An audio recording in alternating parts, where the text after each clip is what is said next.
नमस्कार स्टूडेंट, आपका स्वागत है इस न्यू डायमंड की जो आपके ऑनलाइन क्लास चल रही है उसमें। आज हम जो आपके साइंस का जो भी सब्जेक्ट चल रहा था, आज इसका सेकंड पार्ट है। हम इस सेकंड पार्ट में हम पढ़ेंगे आगे का जो भी टॉपिक होगा उसमें। जिससे पहले मैं आपको थोड़ा सा जो पीछे हमने वीडियो में पढ़ा था उसके बारे में बता देता हूँ कि हमने जो फर्स्ट चैप्टर स्टार्ट किया था, फर्स्ट चैप्टर का आपके नाम क्या था? भोजन एवं मानव स्वास्थ्य। क्या नाम था फर्स्ट चैप्टर का? भोजन एवं मानव स्वास्थ्य। इसके बारे में पढ़ रहे थे, ठीक है। और इसमें हमने क्या क्या पढ़ा था? कल कुपोषण के बारे में पढ़ा था। एक था आपके प्रोटीन कुपोषण के बारे में, विटामिन कुपोषण के बारे में, खनिज तत्व कुपोषण के बारे में हमने बात कर ली थी। आज जो हमारा नेक्स्ट लेक्चर रहेगा उसमें हम पढ़ेंगे आपके नशीले पदार्थों के बारे में। इसके अलावा जो भी खाद्य पदार्थों में मिलावट की जाती है उनके बारे में बात करेंगे। दूषित जल से होने वाली हानियों के बारे में बात करेंगे। और इसके अलावा एक हमारा टॉपिक रहेगा, वो रहेगा आपके रक्तचाप के बारे में, ठीक है। तो सबसे पहले हम पढ़ने जा रहे हैं आपके नशीले पदार्थों के बारे में। किसके बारे में? नशीले पदार्थों के बारे में। अब देखना नशीले पदार्थ हमें कौन कौन से पढ़ने और इससे होने वाली हानियाँ कौन कौन सी। एक तो हमें पढ़ना है इसमें मदिरा मतलब शराब के बारे में, एक पढ़ना हमें अफीम के बारे में, और एक पढ़ना है हमें तंबाकू के बारे में। किसके बारे में? तंबाकू के बारे में, ठीक है। अब ये आपके सारे नशीले पदार्थ हैं, तो इन नशीले पदार्थों से जो आपके होने वाली हानियां हैं उन हानियों को मैं यहाँ पे आपको बता देता हूँ कि कौन कौन सी हानियाँ होती है। वो सारी हानियाँ सब में कॉमन रहेगी, ठीक है। हानियाँ हैं वो आपके सारे में क्या रहेगी? कॉमन रहेगी। एक हानि क्या होती है नशीले पदार्थों से? आप जानते हो कि जो नशे का सेवन करता है उसमें क्या होता है? एक तो आर्थिक हानि होती है, एक तो आपके आर्थिक हानि होती है। इसके अलावा दूसरा पॉइंट क्या लिख सकते हैं इसमें? कौन सी हानि होगी? आपके धन की हानि होती है। इसके अलावा और क्या पॉइंट लिख सकते हैं? आपके धन के बाद में आपके जो स्वास्थ्य होता है उस स्वास्थ्य पर भी क्या होता है? आपके बुरा प्रभाव पड़ता है। तो और क्या लिख सकते हैं कि स्वास्थ्य पर बुरा प्रभाव पड़ता है, स्वास्थ्य पर बुरा प्रभाव पड़ता है, ठीक है। और एक हमारा फोर्थ नंबर पॉइंट क्या हो सकता है कि इन नशीले पदार्थों के सेवन से आपने देखा होगा कोई व्यक्ति वो रोगग्रस्त ज़्यादा दिनों तक आपके रोग रहित रहता है। मतलब क्या है कि जो आपके रोग प्रतिरोधक क्षमता होती है, कौन सी क्षमता? रोग प्रतिरोधक क्षमता, मतलब रोगों से लड़ने की क्षमता। रोग प्रतिरोधक क्षमता क्या हो जाती है? आपकी कम हो जाती है। रोग प्रतिरोधक क्षमता कम हो जाती है। इसके अलावा जो आपके स्मरण करने की क्षमता है, जो याददाश्त होती है, वो क्या हो जाती है? आपके कमजोर हो जाती है। स्मरण शक्ति कमजोर हो जाती है, कमजोर हो जाती है। और नशे की धुत में व्यक्ति को ये पता नहीं चलता कि वो क्या कर रहा है, इसलिए उसमें अपराध करने की प्रवृत्ति भी क्या हो जाती है? आपके बढ़ जाती है। अपराध की प्रवृत्ति भी बढ़ जाती है। ये सारे आपके किस में हो जाएंगे? इसमें जो नशीले पदार्थ है उन नशीले पदार्थों से होने वाली हानियाँ। क्या क्या हानि? एक तो आपके आर्थिक हानि, रुपए पैसों की हानि होती है। इसके अलावा स्वास्थ्य पर क्या होता है? आपके बुरा प्रभाव पड़ता है इन नशीले पदार्थों से।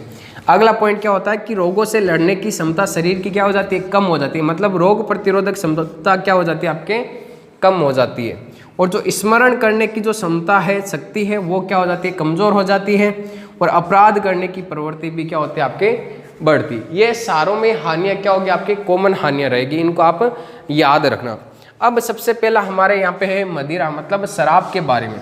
बस शराब में आपको क्या याद रखना है कि एक तो इसका मुख्य घटक क्या है? मुख्य घटक ध्यान रखना एल्कोहल। एल्कोहल मतलब एथेनॉल होता है। क्या होता है? एल्कोहल मतलब एथेनॉल। इसका लिख सकते हो C2H5OH। ये क्या है? एथेनॉल। एथेनॉल ये आपके इसका मुख्य घटक हो जाएगा। किसका हो जाएगा? मदिरा। एक बात तो ये ध्यान में रखनी है इसमें। फिर अगला होता है आपके अफीम के बारे में।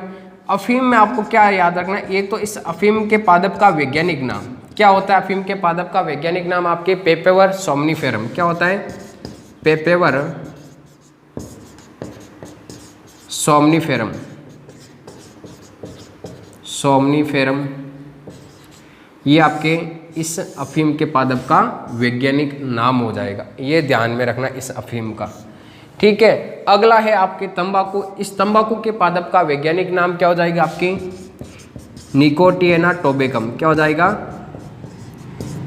निकोटिना या निकोटिएना टोबेकम, टोबेकम। ये आपके इनके बारे में इतनी बातें ध्यान रखनी, एक तो हानियों के बारे में, और एक इसमें मदिरा में जो मुख्य एल्कोहल जो आपके पदार्थ होता है, मुख्य घटक वो कौन सा होता है? आपके एथेनॉल होता है। अफीम का वैज्ञानिक नाम क्या होता है? पादप का पेपेवर सोमनीफेरम। और आपके जो तंबाकू होता है उस तंबाकू के पादप का वैज्ञानिक नाम क्या होता है? निकोटिएना टोबेकम होता है। अब जो अफीम होता है ये पेपेवर सोमनीफेरम का जो पादप होता है उनके कच्चे फल से प्राप्त होता है, कच्चे फल से प्राप्त होता है। उन कच्चे फल जैसे कि आपके ये फल है, इस फल में क्या करते हैं? चीरा लगा देते हैं और एक लिक्विड दूध के रूप में हमें ये प्राप्त होता है। लिक्विड दूध के रूप में क्या होता है? ये अफीम हमें प्राप्त होता है, ठीक है। इतना आपको इन नशीले पदार्थों के बारे में ध्यान रखना। एक आपका इंपॉर्टेंट है, आप उसको नोट लगा लेना। एक नाम आता है आपके LSD, LSD। इसका पूरा नाम आप ध्यान में रखना। क्या हो जाएगा? लाइसार्जिक, पूरा नाम हो जाएगा आपके lysergic acid, lysergic acid diethylamide. ये हो जाएगा इसका पूरा नाम। किसका? LSD का पूरा नाम क्या हो जाएगा आपके? Lysergic acid diethylamide. ये आप इस LSD का पूरा नाम रखना, ध्यान में रखना, ठीक है। ये LSD क्या है? ये भी आप एक प्रकार का नशीला पदार्थ है। इसके अलावा और नशीले पदार्थ जैसे कि हो जाएंगे आपके चरस, गांजा, हेरोइन, ये सारे क्या आपके नशीले पदार्थ हैं, ठीक है। इनके बारे में भी आप थोड़ा थोड़ा ध्यान में रखना। इन नशीले पदार्थों के बारे में बाद में आता है एक आपके कि दूषित जल होता है, वो जल के एक तो उपयोग ध्यान में रखना है आपको, और उसके अलावा जो दूषित जल से होने वाली हानियां हैं उन हानियों को ध्यान में रखना, ठीक है। ये तो मैंने बात कर ली यहाँ पे आपके कि नशीले पदार्थ कौन कौन से, मदिरा, अफीम, तंबाकू, इनके बारे में मैंने आपको डिटेल से बता दिया। आप इनको अच्छे से नोट कर लेना या आप इसका स्क्रीनशॉट ले सकते हो।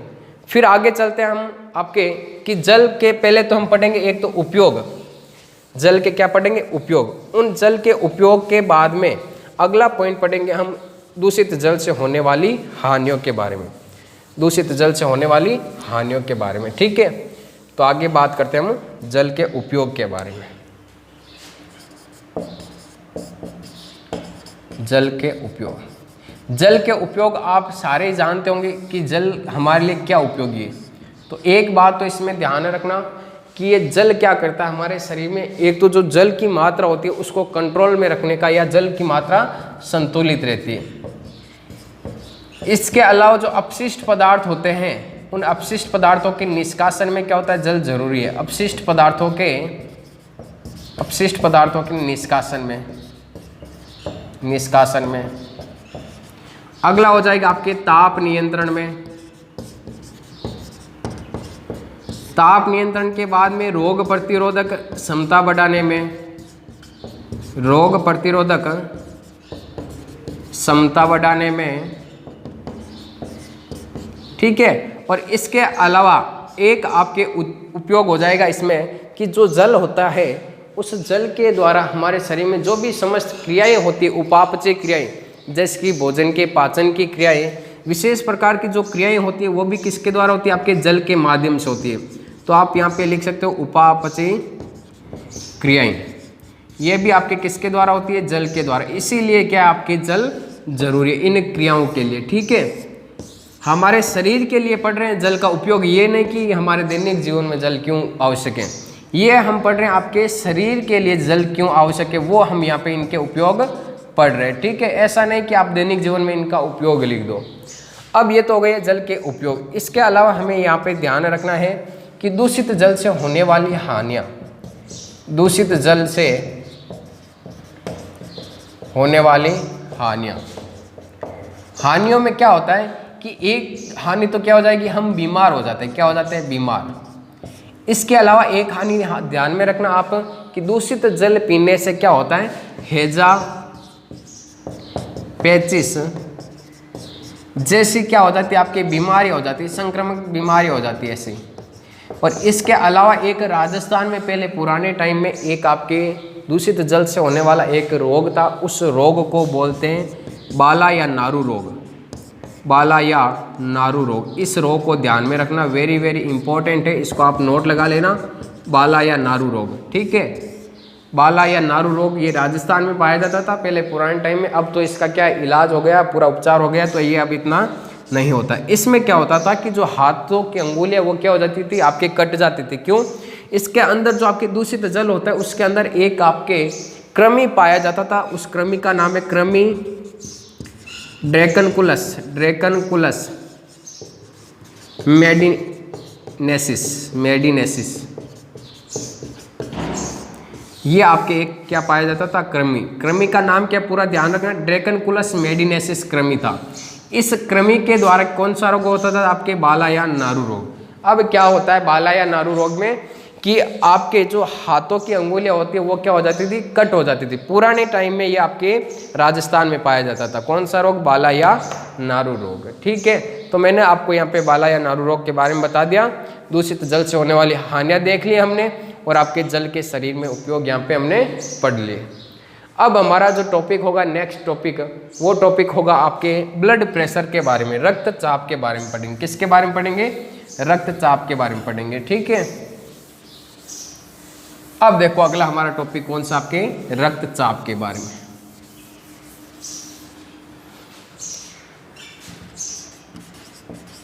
रक्तचाप जिसे हम शॉर्ट में क्या बोलते हैं? बीपी। बीपी मतलब क्या होता है? Blood pressure. क्या होता है? Blood pressure. अब देखो रक्तचाप क्या होता है। आपने देखा होगा कि हमारे शरीर में अनेक सारी धमनियां या आपके सिराई मतलब रुधिर की वाहिनियां पाई जाती है। जैसे कि ये हाथ में यहाँ पे आपके नलिकाएं दिखाई दे रही है, ये ऊपर की ओर तो क्या है? सिराई, नलिका समान जो संरचना है, इसमें जो आपके ब्लड बहता है, क्या बहता है? रक्त बहता है। तो इस रक्त के द्वारा जो आपके धमनी या जो आपके सिरा होते हैं, इनकी दीवारों पर क्या लगाया जाता है? एक दाब लगाया जाता है। जैसे कि ये ब्लड बह रहा है, इधर फ्लो हो रहा है, तो इसके द्वारा एक दाब लगाया जाता है। क्या लगाया जाता है? दाब लगाया जाता है। और जो दाब लगाया जाता है उस दाब को ही कहते हैं रक्तचाप या आप रक्त दाब बोल सकते हो। क्या बोल सकते हो? रक्तचाप या रक्त दाब बोल सकते हो। क्या होगी परिभाषा? कि बहते हुए रक्त द्वारा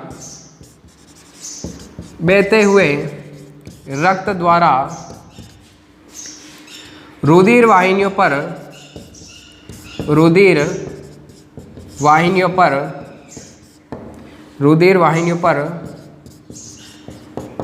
लगाया गया दाब, ये आपके क्या कहलाता है? रक्तचाप बोल सकते हो आप इसे, या फिर रक्त दाब बोल सकते हो। ये आपकी इसकी परिभाषा हो जाएगी कि बहते हुए रक्त द्वारा रुधिर की वाहिनियों पर लगाया गया दाब। जैसे कि ये आपके रुधिर वाहिनी है, इसमें जो ब्लड बह रहा है इस प्रकार से, इस ब्लड के द्वारा इनकी दीवारों पर जो दाब लगाया जाता है वो दाब क्या कहलाता है? आपके रक्तचाप या रक्त दाब कहलाता है। ये रक्तचाप ध्यान में रखना कितने प्रकार का होता है? 2 प्रकार का होता है। अब 2 प्रकार कौन कौन से? उन दोनों प्रकारों को यहाँ पे अच्छे से देखना। एक तो होता है आपके निम्न रक्तदाब, एक तो क्या होता है आपके निम्न रक्तदाब, एक होता है आपके उच्च रक्तदाब। अब निम्न में ध्यान में रखना कि सामान्य स्वस्थ व्यक्ति का जो रक्तदाब होता है वो कितना होता है? आपके 120 से 80 mm। ये आपके mm क्या है? इसकी इकाई है रक्तदाब की। ये ध्यान में रखना कि सामान्य स्वस्थ व्यक्ति का रक्तदाब कितना होता है? 120 से 80 mm। जबकि जो निम्न रक्तदाब होता है, इन दोनों का ध्यान में रखना कि निम्न रक्तदाब की परिभाषा क्या हो जाएगी कि जो रक्त बहता है इन नलिकाओं पर जो लगाया गया दाब 80 mm से क्या हो जाता है? आपके कम हो जाता है। दाब क्या हो जाता है? 80 mm से कम हो जाता है। तो वो कौन सा कहलाता है? आपके निम्न रक्तदाब, जिसे आप लो ब्लड प्रेशर, लो बीपी बोलते हो। ठीक है, और उच्च रक्तदाब मतलब हो जाएगा आपके high BP pressure, blood pressure. तो यहाँ पे क्या हो जाएगा? उच्च रक्तदाब की परिभाषा क्या हो जाएगी कि जो रक्त बहता है उसके द्वारा जो लगाया गया दाब है वो दाब आप ध्यान में रखना कितना होगा आपके 120 mm। कितना होगा 120 mm। तो वो आपके कौन सा रक्तदाब कहलाता है? उच्च रक्तचाप। तो रक्तचाप की परिभाषा क्या होगी आपके कि बहते हुए रक्त द्वारा रुधिर की वाहिनी पर लगाया गया दाब आपके क्या कहलाता है? रक्तचाप या रक्तदाब कहलाता है। कितने प्रकार का होता है? 2 प्रकार का। एक तो कौन सा हो जाएगा? निम्न रक्तदाब। एक कौन सा हो जाएगा? उच्च रक्तचाप। निम्न में क्या हो जाएगा कि 80 mm से क्या होता है आपके कम, तो वो तो कौन सा होता है? निम्न। और उच्च में क्या हो जाएगा आपके 120 mm से क्या होता है? अधिक। वो कौन सा हो जाएगा आपके? उच्च रक्तचाप। अब आपने देखा होगा कि आप कभी भी डॉक्टर के पास जाते हैं तो वो आपकी बीपी चेक करने के लिए एक उपकरण काम में लेता है। क्या काम में लेता है? उपकरण। और उस उपकरण का नाम आप ध्यान में रखना कि ब्लड प्रेशर या रक्तचाप ज्ञात करने वाला जो उपकरण काम में लिया जाता है उससे कहते हैं स्फाइग्नोमैनोमीटर।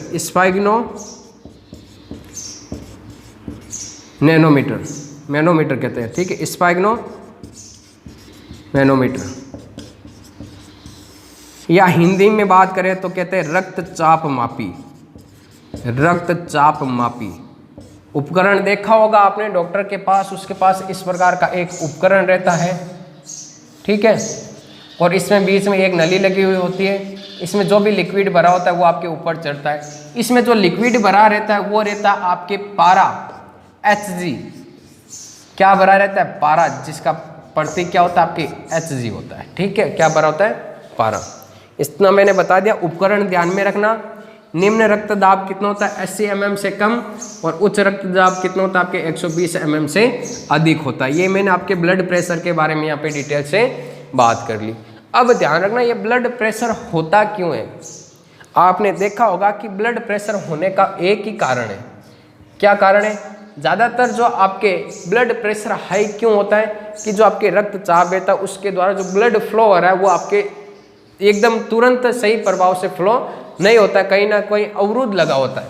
मतलब क्या होता है कि जो ज़्यादा मोटे व्यक्ति होते हैं उनके शरीर में क्या होता है कि वसा का जमाव क्या हो जाता है? अधिक। वसा का जमाव क्या हो जाता है? अधिक। वसा का जमाव अधिक होने के कारण जो रुधिर वाहिनियां हैं उन रुधिर वाहिनियों में वसा की मात्रा क्या होती है आपके? बढ़ जाती है। धीरे धीरे ये मात्रा क्या होती है आपके? बढ़ जाती है, जिससे रुधिर के प्रवाह के लिए क्या होता है? मार्ग कम मिलता है। और रुधिर के प्रवाह के लिए मार्ग कम मिलता है तो वहाँ पे कौन सा दाब हो जाता है आपके? उच्च रक्तदाब हो जाता है। ये हो गया आपके रक्तचाप के बारे में हमने बात कर ली। फिर अगला आपके टॉपिक रहेगा यहाँ पे, उस टॉपिक का नाम है आपके खाद्य पदार्थों में मिलावट। कि खाद्य पदार्थों में मिलावट की जाती है तो उनसे होने वाली हानियाँ तो आपको पता ही होगी कि खाद्य पदार्थों में मिलावट से कौन कौन सी हानि होती है कि हम बीमार पड़ जाते हैं, रोग प्रतिरोधक क्षमता कम हो जाती है, अनेक सारी संक्रामक बीमारियां भी फैल सकती हैं, वो तो हो जाएगी हानियाँ। अब देखो जो खाद्य पदार्थों में